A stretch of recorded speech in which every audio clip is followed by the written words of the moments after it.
So here we are in the Sky Ranger. These guys are the agents, and that gear that they're wearing represents the unique powers that each one that Harvey selected will bring to the battlefield.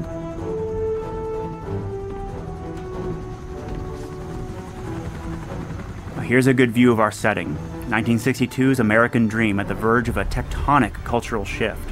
People like Dr. Weir had found themselves persecuted throughout the 50s for their politics or their sexuality. In his case, both. But now he finds himself the scientific belle of the ball. Some of those old lines are beginning to blur and new ones are being drawn. Now we're supposed to make contact with the National Guard. They've set up a perimeter around this community the second that they heard that there might be an alien incursion there. Let's look for someone in charge.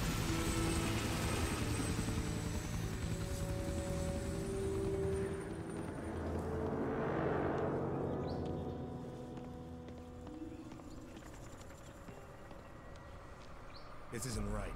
I can feel it. An empty checkpoint does not bode well. Let's look for signs of life.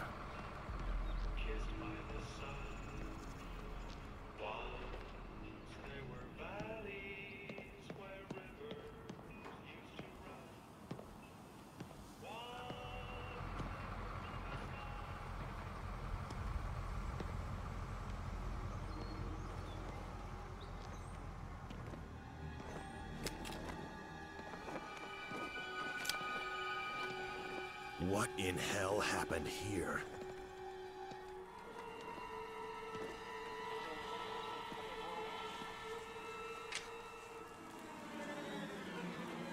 Federal agents.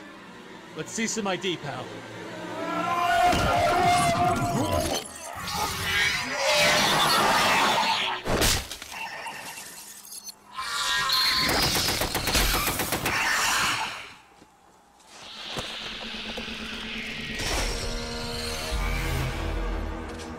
That's the face of the alien enemy in XCOM. Collectively known as the Outsiders, they're made of a kind of living technology.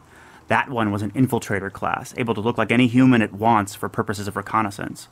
But what was it looking for?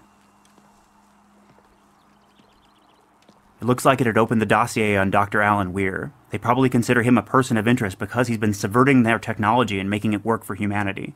But that alarm means we're not going to catch the rest by surprise. We'd better move quickly.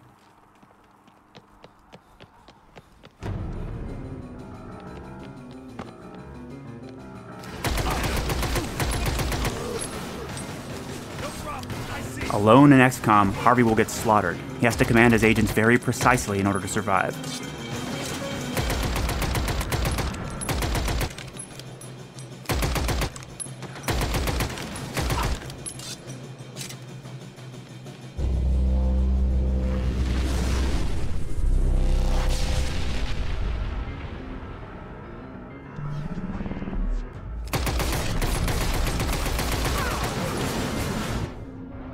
This looks like a good opportunity to talk about some of those design revisions that I mentioned. This is the tactical view. It represents Carter's long experience as a field commander.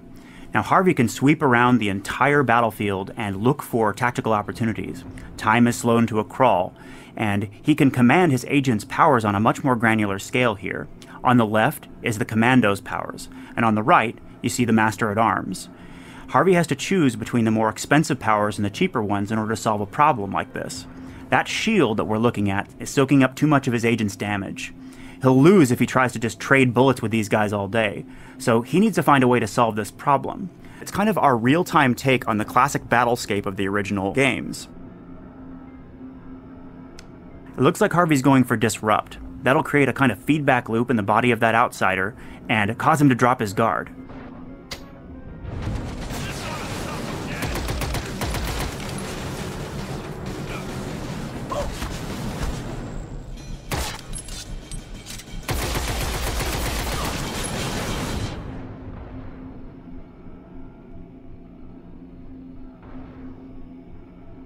Now that simple trick was not enough, so he needs to find a way to take the focus of the fight away from himself and catch these guys in a crossfire. Alright, looks like he's going to go with the diversion power. What that'll do is make that agent appear to be the officer from the point of view of the outsiders. Yes, sir.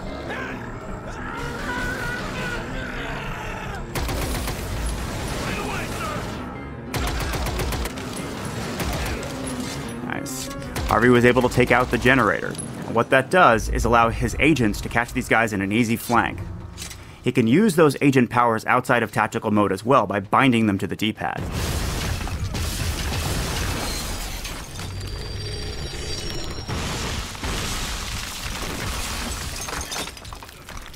The Outsiders threaten our world on an existential scale. That living technology they're made out of is both intelligent and highly aggressive.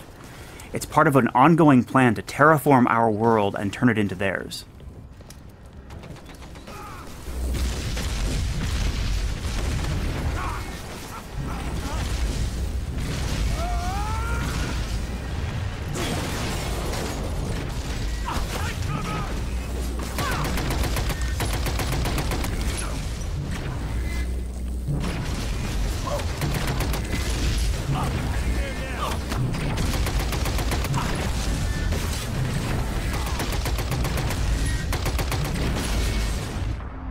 That's the university where Dr. Weir lives and works, but the Outsiders have beaten us here.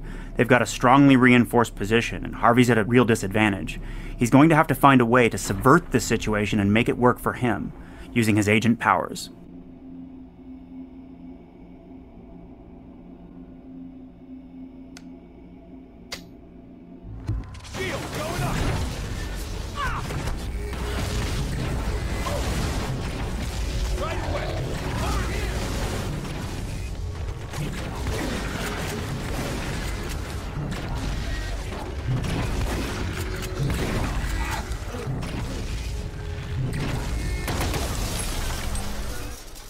Harvey chose to counter the strongly reinforced position of the enemy by creating one of his own. He laid down a defensive shield, that power that he purchased back in the base, and created a diversion from inside it. That allowed his agents to soak up all the damage-dealing potential of the enemy, and freed him up to come back here and disable the turret. Now that he's done that, we can capture it. This is another of those design changes that I mentioned. When he folds up the technology that this turret is made out of, he can actually take it with him and use it later in the field. Yes, Chief.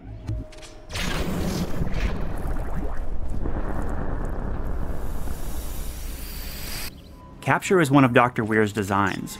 Now that Harvey has the technology for the turret in pocket, he has a choice to make. He can either melt it down for long-term research gains, such as new weapons, agent perks, and so on, or he can press it into service as a member of the squad and command it just like an agent.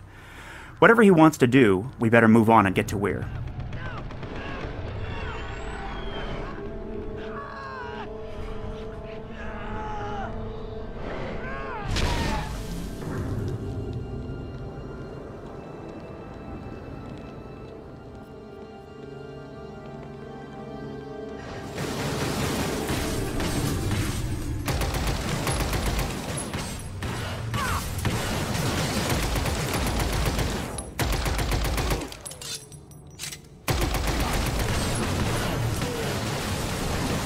This time Harvey's just outnumbered. He could solve the problem in a couple of different ways. If he laid down a defensive shield, it would bottle a couple of his enemies and force them to wait while he slaughters their friends. Or he could use a diversion and just split their focus. So what do you want to do, sir?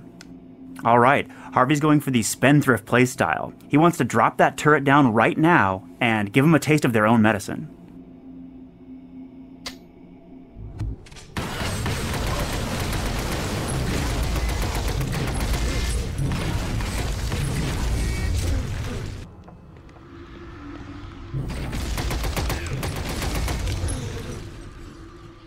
Now that Harvey's chosen to deploy the turret in the field like an agent, it has a limited lifespan. It's going to disintegrate pretty quickly, which means we should move on while it's still guarding our back. Now sometimes in the field you'll come across a novel design. This laser rifle, for example, is not adapted for human use, but if Harvey returns it to the lab, he can actually reverse engineer it and create a version that his agents can wield. In the meantime, we'll strip out the ammo and use it in one of our own alien weapons. That is one heck of a weapon. This is the disintegration ray. We've included it here to show the gains of the long-term growth curve in XCOM. If you're willing to invest in research and master the science of the enemy, you can take them on and remove their edge in combat.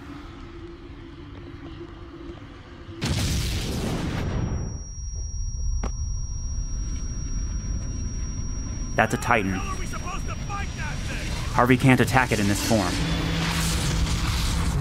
Looks like it's opening some kind of gate. Oh, he's being burned. He has to get inside.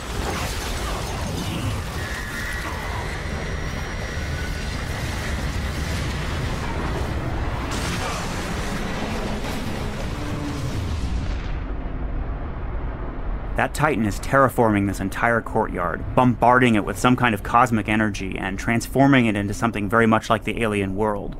But it's far too valuable an opportunity for us not to attempt, at least, to capture it. The trouble is, if Harvey were to try and capture it right now, it would cost him 20 time units. Time units are the sort of currency of combat in XCOM, and Harvey doesn't actually even have 20 to spend, so he's going to have to find a way to weaken the Titan before he captures it. Okay, it looks like he's going to go with some kind of disrupt combo. Coming right up.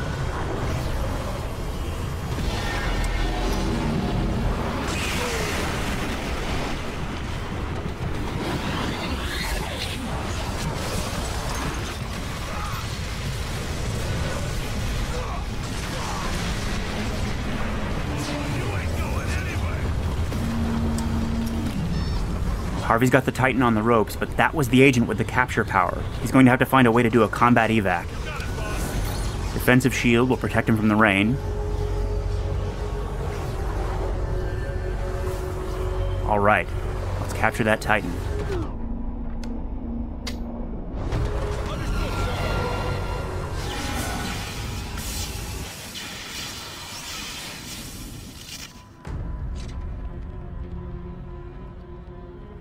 In XCOM, every enemy is an opportunity. We wanted to tear down the walls between what is traditionally understood to be the game environment, the squad, the enemy AI, and the player. In the right hands, we believe they should all become player tools.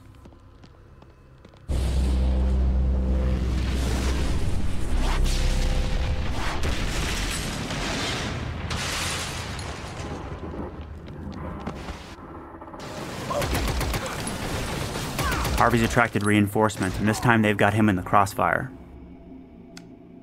Alright, it looks like Harvey's going to deploy the Titan and use their strongest machine of war against them.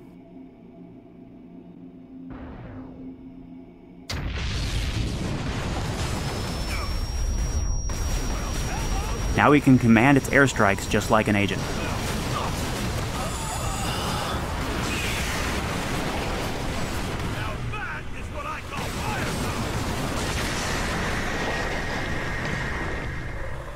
The Titan doesn't have long to live, so let's press on and find Dr. Weir.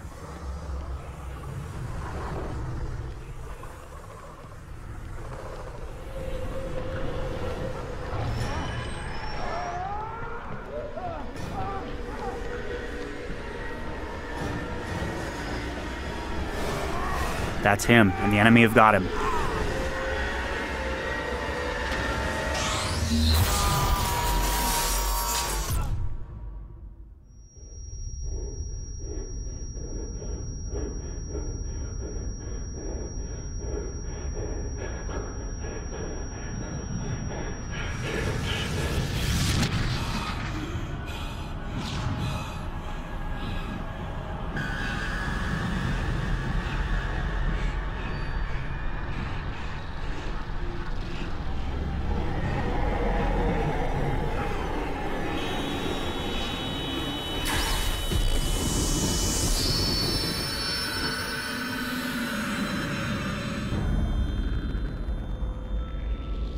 That's XCOM. Thanks for watching, everybody.